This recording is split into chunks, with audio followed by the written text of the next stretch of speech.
$1 million in debt, and a high school dropout.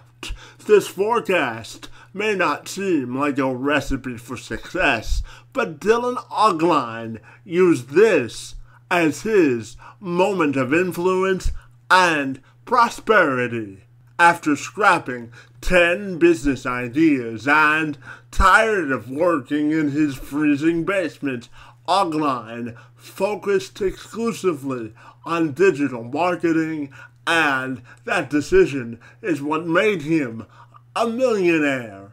And now, this Pennsylvania country kid turned Florida transplant is now on a mission to help others build profitable agencies and successful businesses. He joined me this week to discuss how he found his own secrets to success.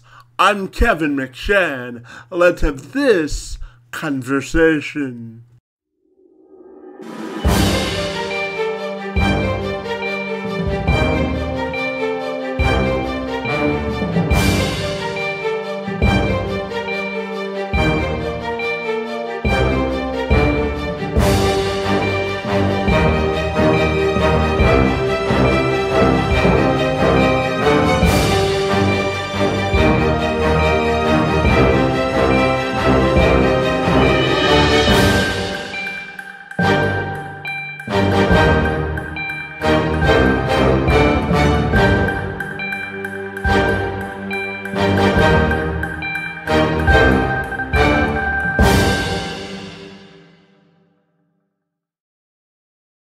Hey Dylan, if you're ready, I'll welcome you to the show, and we're excited to learn all about how you help people build profitable digital agencies. So great to see you this morning, and thanks so much for being here. Absolutely, Kevin. Thank you so much for having me. So Dylan, I know that your story began by growing up in a small country town in Pennsylvania, and you had dreamed of starting like 10 businesses before you started focusing primarily on digital agencies. So can you tell me a little bit about your business journey and how you got to where you are today? Sure. So the dream wasn't to start 10 different businesses and to be working on 10 different projects and bouncing all around. Where I didn't realize it was a mistake at the time, but where the mistake was is that I was continuously trying to make something work. I was desperate, and I spent 8 years doing this. A long time I wasted continuously trying to start the new thing, to chasing the shiny object, just to try to get something going. That's how I ended up having, I think it was over, 10 different projects going on. And the truth was, it wasn't, that I had 10 businesses that were, going somewhere, or, I wasn't an Elon Musk, who's building all these different businesses. I was getting nowhere with any of it because I was going in so many different directions. The man who chases many rabbits catches none. And I was the epitome of that. I was so many different directions, absolutely going nowhere, because I wasn't putting my focus on at least one single thing.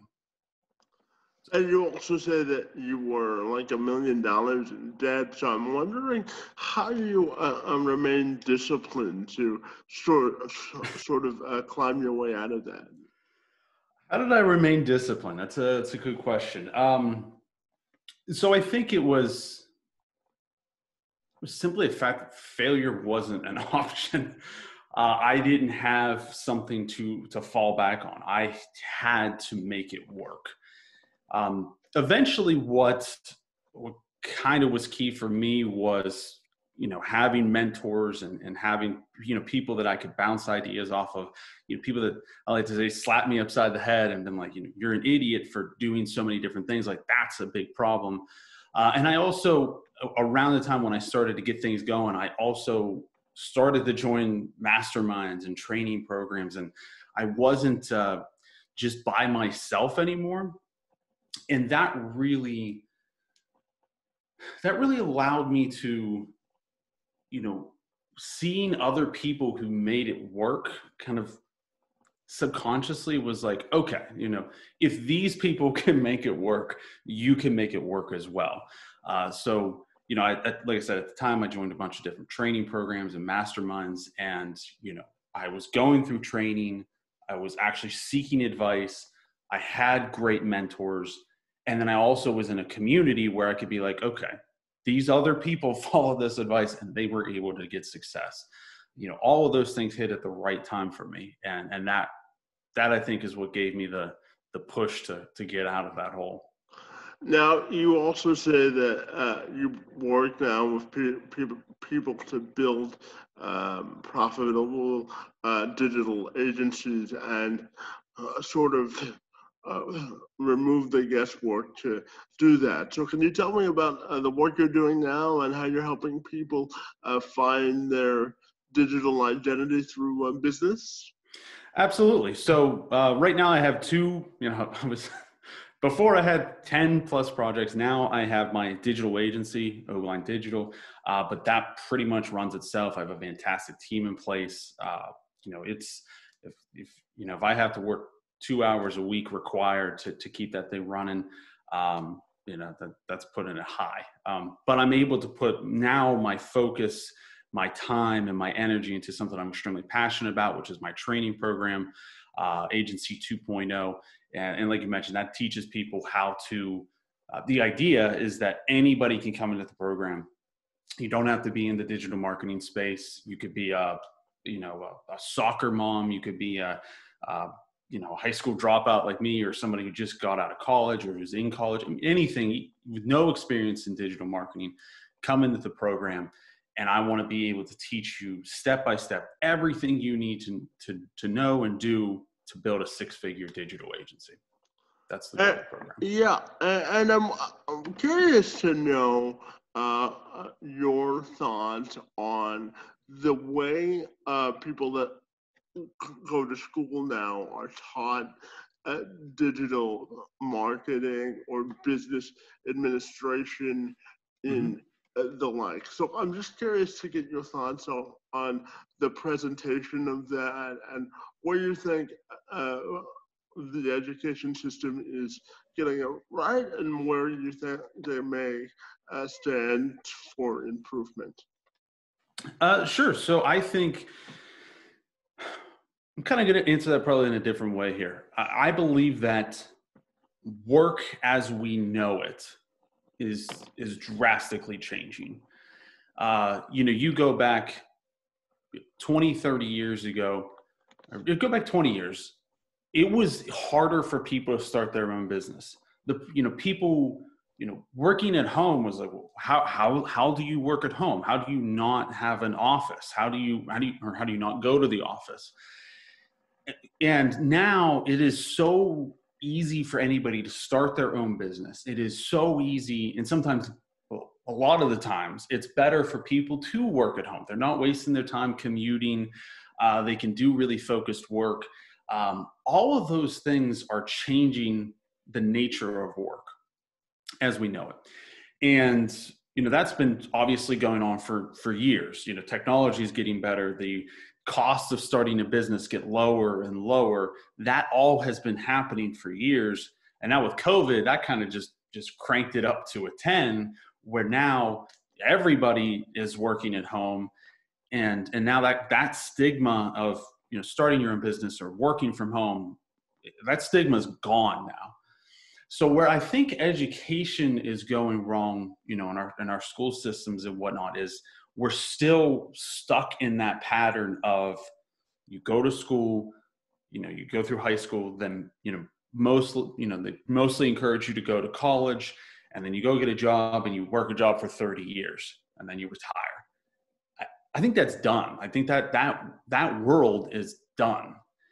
And there's so many different things that we're not teaching people how to start their own businesses. And it's not, you know, starting a digital agency or anything like that. I think a lot of people are going to be kind of like independent contractors. They could be writers, and they're bouncing around from working with different companies because because they can now. Now it's, you know, if you say, I randomly just made up a writer, you say you're a writer, you know, before you had to go to an office and work at one company or whatever. Now you can work for 10 different companies throughout the country, you know, working full time from home anywhere in the United States or anywhere in the world. So does that answer your question in a roundabout way? Sure it does. And my next question, just building on that, I'm not sure if you were aware of this, but October is National Disability Employment Awareness Month. So my next question has to do with asking you how you think digital agency and technology can help spur the hiring of people with disabilities. That's a great question. I think, I believe that this change we're going through and the definition of work and how people work and working from home, I think that is it's going to benefit everybody, but I think it's going to disproportionately, in a good way, benefit those with disabilities, minorities, women. You know, so many barriers to entry are now being lowered, or just the glass is being shattered. You know, think if you have a disability, you wanted to be a writer and you had to, you know, go into the office, you know, that's just more challenging. Whereas now you can work at home and the technology is there. Everybody's doing Zoom calls. The technology is there. The stigma of working from home is gone. I think that is just, I think we're moving in a fantastic direction where, with the changing definition and the changing way we work. And like I said, I think for those with disabilities, minorities, women, all those barriers to entry are now either gone or significantly lowered for everybody. So I think, like I said, it really benefits those with disabilities. And Dylan, I know that when you're not working, you love to travel. So my final question for you is, what have you been filling that gap with during the pandemic, and what do you like to do for fun? Well, for fun, I like to play hockey, like you said, travel, spend time with my girlfriend and my dogs. During the pandemic, to be honest, I haven't been out of the country in over a year. The end of last year, I decided I wanted to see more of my own country, so I bought a motorhome and was traveling around the country doing that. But since the pandemic has hit, I've only gone to, I've only taken 2 or 3 short trips in the United States. Obviously that's impacted everybody when it comes to travel. So I'm really itching, to get out there, and but we gotta be safe. And right now is not the safe time to travel. Everybody's got to wear a mask and whatnot. But yeah. So right now that the pandemic's going on, I like I said, I hang out with my girlfriend. I can't play hockey right now because the rink's closed still. Hang out with my girlfriend, cycle around, do some hiking, anything we can do out in nature to kind of get out of the house, doing that. But trying to make do. But hey, listen, that's the definition of first world problems, and there's certainly worse things that could be happening. So I'm lucky that the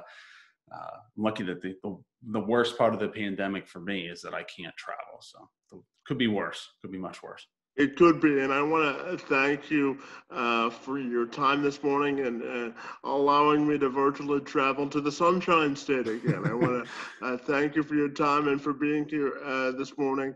I really enjoyed the conversation, and I want to thank you for your time this morning, buddy. Absolutely, Kevin. Thank you so much for having me. Fantastic.